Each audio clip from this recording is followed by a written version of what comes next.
Hello beautiful people, welcome back to my channel. In this video, I'm gonna give you the top 10 things you need to know about dating someone with Venus in Cancer. Also, make sure to stick around to the end for the hashtag Ask Astrology Guy questions and answers. Okay, no more wasting time. Here are the top 10 things you need to know about dating someone with Venus in Cancer. Let's go.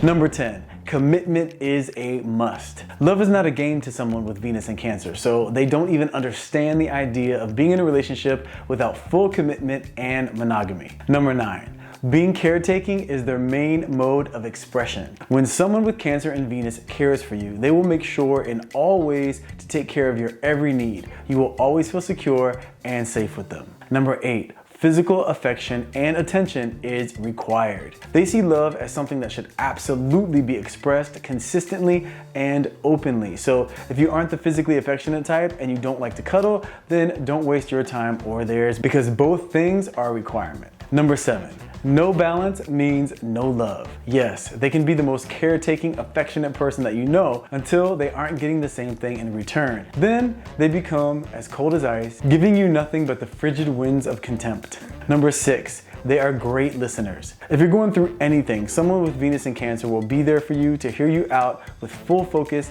and genuine concern. So feel free to share with them. They love to be helpful. Number 5, the silent treatment is an option. Like I was saying, if you hurt them in any way, they retreat into that shell of theirs, and not only will they not speak to you, but you will be lucky if they even glance your way. So if you want to stay connected, it's best to not hurt their feelings. Number 4, they like to blend friends, family, and relationships. It's very important to someone with Venus in Cancer to have their family and friends not only like the person that they're with, but to also get along with them and spend time with them. They like to feel like it's one big happy family. Number 3, they are great at saving money. Someone with Venus in Cancer is at their best when they feel secure, and they know in order to feel secure, there has to be a strong financial foundation. They can be generous and sweet when it comes to buying gifts or when the situation calls for it, but overall, they are much more about practicality and saving. Number 2, they may forgive, but they will never forget. When they do get hurt, it lingers for a while and will stay in their memory bank forever. So they may forgive you and move forward, but don't think that they've forgotten about it. It just might come up in the future if they feel that they need to remind you of your wrongdoing. And the number one thing you need to know about dating someone with Venus in Cancer is the best way to please them is make sure they feel 100% confident in your love at all times. And the best way to do that is by giving them consistent affection, listening and tending to their concerns, and never ever judging them for feeling the way that they're feeling in any given moment. Do that for them and you will be rewarded with loyalty, devotion, passion, and a romantic love some of us can only dream about. Okay, so the first question we have from the hashtag Ask Astrology Guy comes to us from Eva, and I'm not even gonna attempt to pronounce the other part of that name because I've tried a few times and it literally sounds like I'm having a mini stroke.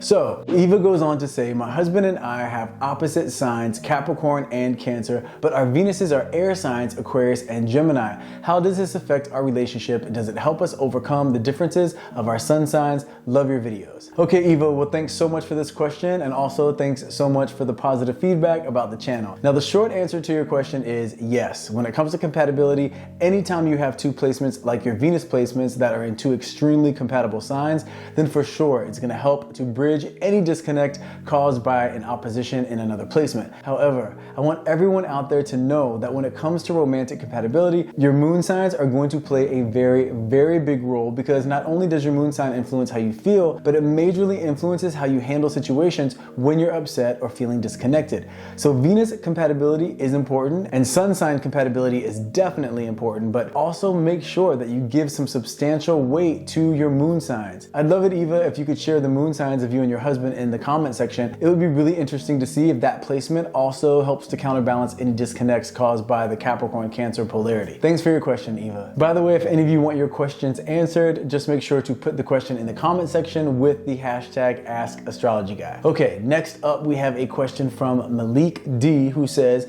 I am sun sign Capricorn, rising Gemini, moon in Leo, and Venus in Capricorn. I feel like my chart is a mess sometimes, just a bunch of air, earth, and fire, no water. And Malik has a two-part question. First, would sexual orientation have an effect on compatibility with signs and relationships? And part two is recently I discovered sidereal. I like my setup better on that chart. Sun sign Capricorn, rising Taurus, moon in Cancer. Which do you use, Western astrology or sidereal astrology, and why? Okay, Malik, great question. Well, to answer the first part, the traits of each sign will manifest a bit differently based on gender for sure, but when it comes to sexual orientation, even though the traits may manifest a bit differently if you're male or female, the compatibility will pretty much remain consistent. For example, a Scorpio and a Capricorn will be very compatible, whether it be a male and female or two males or two females, because the way that they perceive the world will work very well together because it is very similar and they speak a very similar language. Now, when I say the traits manifest differently if you're male or female, what I mean by that is it can play a part in how strong certain traits show up, but those traits are still either compatible or not compatible with certain signs regardless of gender. So the answer to your question is compatibility does remain consistent regardless of sexual orientation.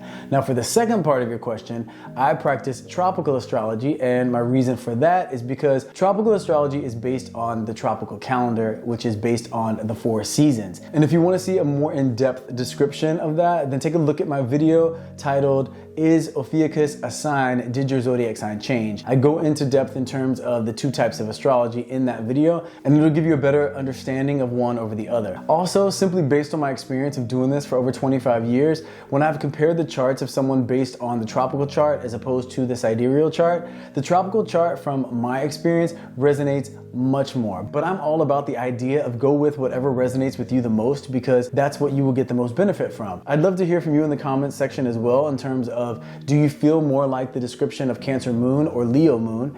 And do you feel more like the description of Taurus rising or Gemini rising? Which one do you feel like describes you better? So I hope that answers your question, Malik. Okay, so there you have it. The top 10 things you need to know when dating someone with Venus in Cancer, how different points of compatibility in your chart can override a disconnect caused by other placements in your chart, if compatibility changes based on sexuality, and what type of astrology I use here on my channel and why. I really hope you all enjoyed the information. If you did, hit that like button. Let me know your thoughts in the comment section. Keep those hashtag Ask Astrology Guy questions coming. Thank you so much for taking the time to come and hang out with me. I love you guys, and I will see you in the next video.